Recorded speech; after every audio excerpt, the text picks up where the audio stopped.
It's about as good as time as any to go over my favorites. Okay, so we'll start with movies. I'll start with number 1, The Mummy, which I did make a movie about this. A video about this. I have seen The Mummy. It's been a long time since I've seen The Mummy before I watched it for the video, but I did watch it again and I forgot how much I loved it.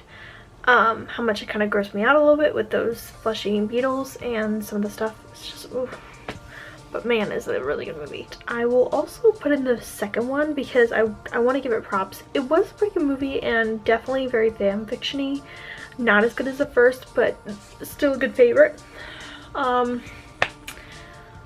Yeah, those two are great. Hulu and Netflix both came out with their own documentary of the Fire Festival. The Hulu one I think is called Fire Fraud, and the Netflix one is Fire Festival, the greatest party that never happened, or something like that. Watch them together. I think they're great companion pieces because the one on Hulu kind of focuses more on the guy behind it, and the one on Netflix focuses more on the festival itself. The next one, which I actually just watched a few days ago, somehow never seen it, but Empire Records. I am not the biggest fan of the teenagery angst thing. There's some movies that I'm okay with it, but like there's other movies where I'm like, oh my gosh, you're just a child, like you need to grow up type of thing. But this, it didn't make me want to stab my eyes out because of the angsty teenagery thing. It kind of worked in a way with it. It's all about this record store that's an independent record store, a music store back in the 90s, and one of the kids closes up and he is like, oh man, I can save the music store from being bought out to a chain music store. And so he gambles the money away, which is kind of, I mean, it's, the way it's shot is actually really funny, but at the same time I was watching, I was like, really? But you just gotta power through, I think, through that part, and once it reaches like 10 minutes in the movie, it just starts, I don't know, it's weird, but it works. Like, it just, I don't know, some people have different opinions, but I think that it works, so that's my opinion. But I enjoyed the movie. The last movie I have on my list is Mr. Blanding Builds His Dream House, which if you've never seen it, please just try to rent it. Yeah, so Cary Grant's in it, Myrna Loy, and it's basically about this married couple who live in the city, and the husband is fed up with the small space, and he's like, why don't we just move out to Connecticut? This really funny movie where they buy this money pit house and they have to bulldoze it and start from scratch, and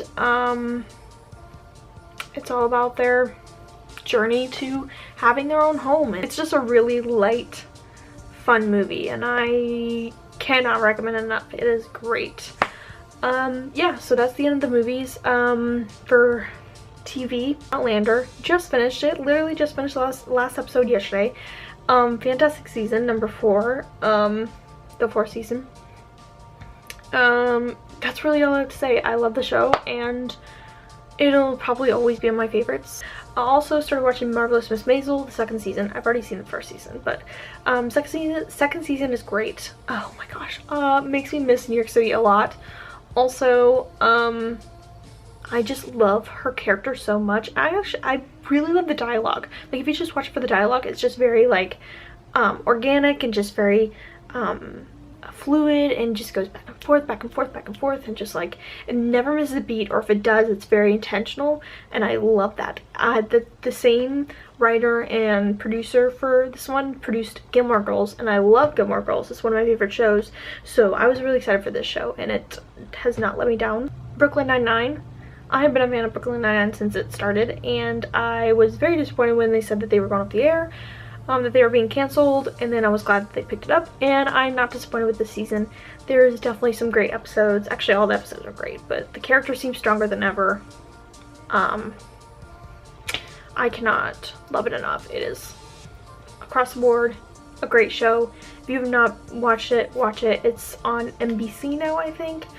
Yeah, and on NBC. I watch it on Hulu because I don't have live television yet. Schooled which is on ABC. It is spin-off of The Goldbergs, which is another one of my favorite shows. But Schooled takes place in the 90s, whereas The Goldbergs takes place in the 80s.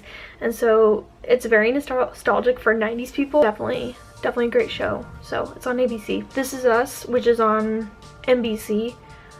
Great show. Oh my gosh. It's so emotional and so good. And then of course I couldn't forget about the series that I first binged in 2019, which is Series of Unfortunate Events. The last season premiered like the 1st of January, I think, and so I just stayed in the entire day and watched the entire season. But I love the show. I loved the books when I was growing up, and I am so glad that I finally get to see what the last season looks like on film or television.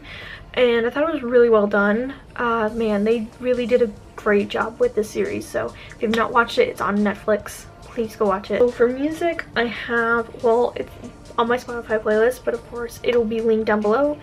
And I have lots, I probably have 10 or 11 songs on there that have just been like on repeat. But it is everything from Hosier's new song, Almost Sweet Music, which is so good and I cannot stop listening to it. I have Black Bear, Do Re Mi, which I just kind of discovered Black Bear for myself. And I'm liking it so far. I may get tired of it after a while, but I really like Do Re Mi for some reason. Anti-Everything by Lost Kings and Lauren Gray. I am not the biggest fan of the lyrics of the song, but I love Lost Kings, so I like the music of it. Supernova by Ansel Elgort. Oh my gosh. Why haven't I not heard this song? This has been all a loop for me, and I've been obsessed with it. La Di Da by Len and Stella. Actually, her entire EP is fantastic. Go check it out. But I have that song on there. Imagine by Ariana Grande. I actually like that song more than Thank You Next and Seven Rings. So yeah, I'm not gonna apologize about that, but I do like that song more. I love the combination of the lyrics and the music. So with Seven Rings, I like more the music than the lyrics, and then Thank You Next, I like more the lyrics than the music. So it's very weird, but this one hit home for me and I really like this one. Anxiety by Julia Michaels with Selena Gomez. Definitely really great. Hits home really good, really well. Definitely relate to the entirety of the song. So yeah, it's really good. I enjoy Julia Michaels as a songwriter. I'm still trying to figure out if I like her as a singer. I have listened to some of her songs and I really enjoy them. But definitely as a songwriter, she's awesome. Yeah, so, but I do like her voice in this. It's great. Selena Gomez, of course, love her voice in anything. And then of course I have to throw it back to My Boo, which is the remix by Flume. The original was back in the 90s. I forget who sang it. If I figure it out, it's gonna be on the screen somewhere. But love that song. Oh my gosh. But this remix is really good. Has Vince Staples in it and some other names that I cannot pronounce, and I'm very, very sorry, but a lot of my pronunciations are not good with foreign names that are different from mine.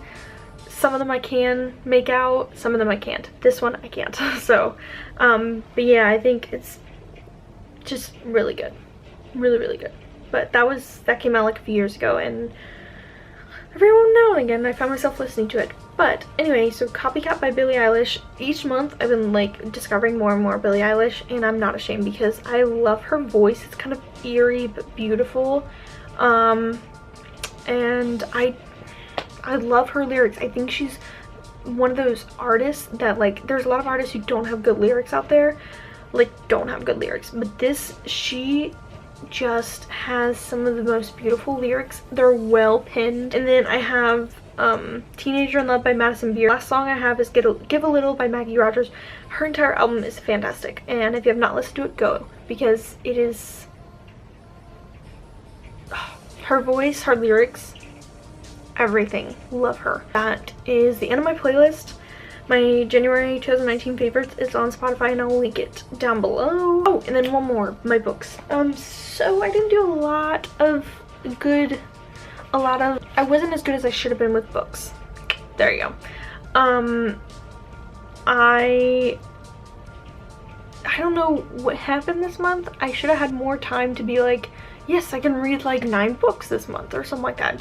I think this month I really was just discombobulated with everything. So I only got through 1 book really, and that is Marvel 1602 by Neil Gaiman, and it is basically, it's a comic book. It's a comic book series, and it is fantastic. If you have not read it, please read it.